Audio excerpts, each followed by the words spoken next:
So this person says, I've always been a little bit confused about brown rice versus white rice and the type of rice. Example, brown jasmine rice and brown basmati rice versus regular basmati and jasmine. Does it matter which one? Does eating one over the other benefit me more? Same goes with whole wheat pasta versus regular. You hear it's okay to eat brown rice, but never really see whole wheat pasta in meal plans. Okay, that's a great question, and that's a lot to unpack. So we're going to do it one by one by one by one. Okay, so first let's just talk about carbs. Okay, and if any of you guys have ever watched my carb webinar, you'll know this. So I say this over and over again. When we are choosing carbs, the best thing to do is to choose carbs that occur naturally, right? So things like fruits, things like rice, things like vegetables, things like oatmeal, beans, right? These are all carbs that occur naturally on this earth. Okay, now anytime that you start going into processed carbs like whole wheat pasta or something like that, or just any pasta altogether, then there's some decision making that you've got to make, and you've got to determine whether it's a better type of processed carb or a processed carb that it's better to just leave it for a cheat meal or just avoid altogether. Okay, so first and foremost, when picking a carb, the best thing to do is try to pick a carb that occurs naturally. Okay, so that would mean white rice, brown rice, it would mean basmati rice, whether it's white or brown, Japanese rice, whether it's white or brown. It doesn't really matter because your body is getting usable carbs from that particular thing. Okay, so in terms of just picking carbs that grow naturally, that would be a great thing to do. You could do brown rice or you could do white rice. Okay, now let's go to our second layer of when picking carbs. So if you just want to pick a healthy carb, then white rice or brown rice is perfectly fine. There's nothing wrong with it. Okay, and I never want anybody to feel that white rice is wrong. Okay, so that's super important, and you're going to hear me say that a lot. And most of the stuff that we're going to learn in nutrition, it's not necessarily wrong. It's just, let's just try to understand it a little bit. Okay. All right. Now, having said that, we pick a carb that grows naturally on the earth, like white rice or brown rice. Okay. But what's the difference here? Okay. Well, brown rice has what's called a lower glycemic index. Okay. All carbs are given a rating, and the rating is called glycemic index. And your glycemic index is really how fast or slow it gets absorbed into your bloodstream. The carbs that you want to eat more often are the ones that go slower. They absorb slower into your bloodstream, and they will have a low glycemic index. So these are things like brown rice, certain types of fruits, oatmeal, beans. These are all going to have a low glycemic index. So you can eat these with absolute confidence because you know that A, it's a natural carb. Your body's going to get nutrients from it.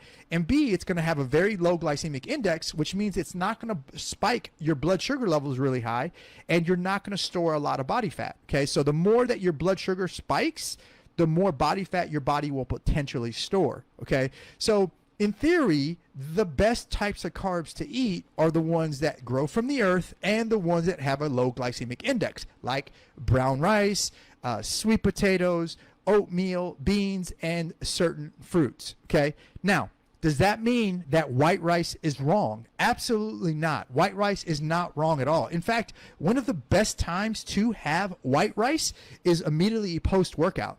Now, white rice will have a higher glycemic index, which means that it's going to absorb into your bloodstream really fast. But after a workout, after a weight training workout, we actually want that. We actually want those carbs to be absorbed really fast. So that'd be a great time to do it. Now, what you'll notice if you're eating white rice all the time, you might notice that you get hungry really fast. Okay. And the reason why is there's not a lot of fiber in white rice. Okay. And that's why it gets absorbed into your bloodstream really, really fast. Okay. So you might realize that after eating white rice, you're hungry 30 minutes to an hour later. And that's because there's no fiber to slow down the absorption rate. Where brown rice, all the brown stuff around the rice is actually fiber. Okay. And that's why it gets absorbed slowly and why you stay full longer by doing brown rice versus white rice. But if you're asking, is it wrong to eat white rice? Absolutely not. It is not wrong at all. Put it in your meal plan. If that helps you eat the right types of carbs, then feel no guilt whatsoever on eating white rice, okay? Now, if you're saying, hey, I really want, where I am in the level of my nutrition is I'm eating I'm eating at a really high rate, then yeah, okay, maybe you want to choose some brown rice, okay? And the same thing goes for potatoes, okay? So white potatoes versus sweet potatoes, the difference is like a glycemic index, okay? Both of them are going to give you usable carbs that your body can use to gain muscle, to gain energy, okay? But the difference is white potatoes are going to have a high glycemic index and your sweet potatoes are going to have a low glycemic index. So both of them are not wrong, but if you really wanted to focus more on slower absorption rate, then you want to choose the sweet potatoes, okay? So I told you there's a lot to unpack here. Okay, now let's talk about the difference between whole wheat pasta or whole grain pasta versus white flour pasta. Okay, so go back to that glycemic index conversation. Okay, white flour has an extremely high glycemic index. So almost anything with white flour in it is going to absorb into the bloodstream really, really fast. And also white flour is purely empty calories. Your body cannot use it for energy.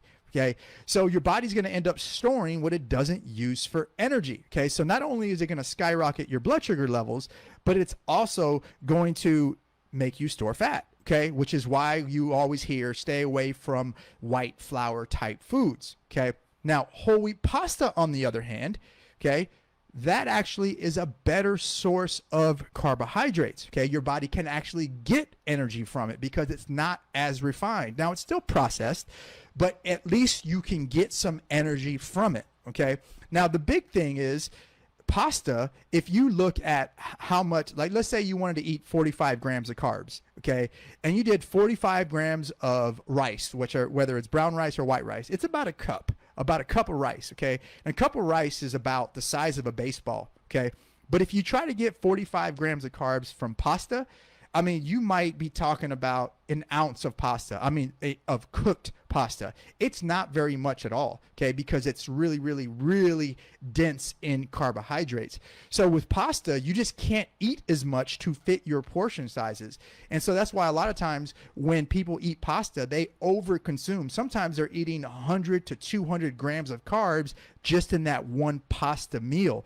So anytime you start going to processed carbs, you got to be a little bit careful with how much you're doing because it's really easy to overconsume that particular thing, okay?